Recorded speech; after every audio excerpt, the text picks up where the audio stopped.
মাননীয় স্পিকার, আপনাকে ধন্যবাদ আমাকে সুযোগ দেওয়ার জন্য। আমার সম্পূরক প্রশ্নটি আগের প্রশ্নের সাথে রিলেটেড। আমরা জানি যে বর্তমানে অর্থনৈতিক কাঠামো, দেশের অর্থনৈতিক অবস্থাটা ভেঙে পড়েছে।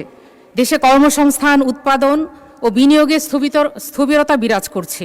মুদ্রাস্ফীতি নিয়ন্ত্রণে উচ্চ সুদের হার নীতির প্রভাব পড়তে শুরু করেছে বিনিয়োগ ও কর্মসংস্থানে।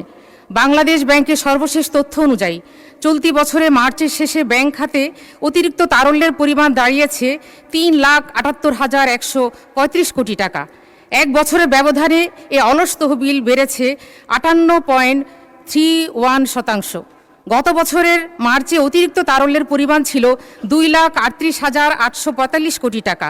বিশ্লেষকরা বলেছেন, উচ্চ সুদের হারের কারণে ব্যবসায়ীরা নতুন ঋণ নিতে আগ্রহ হারাচ্ছেন। বর্তমানে অনেক ক্ষেত্রে ব্যাংক ঋণের সুদের হার 14% ছাড়িয়ে গেছে। উদ্যোক্তারা নতুন বিনিয়োগ ও ব্যবসা সম্প্রসারণের সিদ্ধান্তে পিছিয়ে যাচ্ছেন। এর প্রভাব পড়ছে কর্মসংস্থানে। আমি এই বিষয়ে একটি হাদিসের উল্লেখ করব। আমাদের প্রিয় রাসূল বলেছেন, সুদের অর্থ যতই অধিক হোক না কেন, অবশেষে তার পরিণতি হয় অসচ্ছলতা। ইবনে মাজা এসেছে।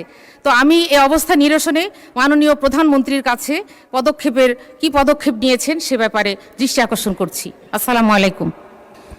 মাননীয় প্রধানমন্ত্রী। ধন্যবাদ মাননীয় স্পিকার। মাননীয় সংসদ সদস্য, আপনার প্রশ্নটি একটি খুবই গুরুত্বপূর্ণ এই কারণেই, আপনি যদি নিজেই আপনার স্ট্যাটিস্টিক্স যেটা আপনি উপস্থাপন করলেন সংসদের সামনে, সেটা যদি আপনি দেখেন, আপনি সব এক বছর আগের স্ট্যাটিস্টিক্স আপনি ওখানে উল্লেখ করেছেন। এখন আমরা জানি স্বৈরাচারের সময় এই দেশে কি হয়েছে, এবং নিশ্চয়ই মাননীয় সংসদ আপনি এতটুকু বুঝতে পারেন, ব্যবসা বা বিজনেস বা ইকোনমি এমন একটি বিষয়, এটি আপনি আজকে করলে আগামীকাল কি আপনি এটার রেজাল্ট পাবেন না, সেটি ভালো হোক বা খারাপ হোক যেটি।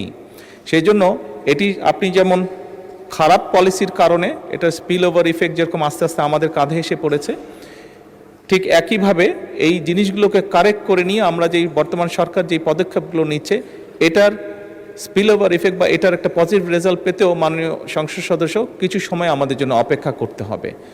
সব সময় সুদের হার কমালেই যে বেনিফিট পাওয়া যাবে তা নয়। আমি একটু আগে, আপনি নিশ্চয়ই খেয়াল করেছেন যে একটু আগে আমি বলেছি যে এই বিষয়টি নিয়ে আমরা পর্যালোচনা করছি।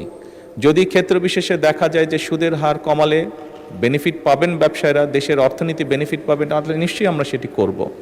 তবে এখানে আপনি বাংলাদেশ ব্যাংকের স্ট্যাটিস্টিক্সগুলো পড়লেন, কিন্তু সেখানে বোধহয় যদি আপনি আরেকটি তথ্য উল্লেখ করতেন তাহলে বোধহয় ভালো হতো। নিশ্চয়ই আপনি পত্রিকায় দেখেছেন, আপনি তো রিসার্চ করে এসেছেন, যেভাবে আপনি পড়লেন তাতে বোঝা গেল বাংলাদেশ ব্যাংক যে 60,000 কোটি টাকার একটি ফান্ড তৈরি করেছে, যে বিভিন্ন শিল্প যারা বিভিন্নভাবে সমস্যার সম্মুখীন হচ্ছে, তা যাদের এর মধ্যে যাদের ক্রেডিবিলিটি আছে, সঠিকভাবে যাদের ক্রেডিবিলিটি আছে, যারা সত্যিকারভাবে ব্যবসায়ী, তাদেরকে অল্প সুদে, ওটা বোধহয় 9% সুদে তাদেরকে ইন্টারেস্ট রেটে তাদেরকে সহযোগিতা করা হবে।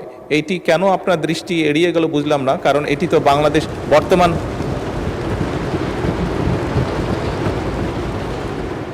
আপনি এর আগের এক বছর আগের হিসাব বলেছেন, বর্তমানটি কেন এড়িয়ে গেল আমি ঠিক বুঝতে পারিনি। হয়তো এড়িয়ে যেতেই পারে, যাওয়াটা হয়তো স্বাভাবিক এত নিউজের মাঝে।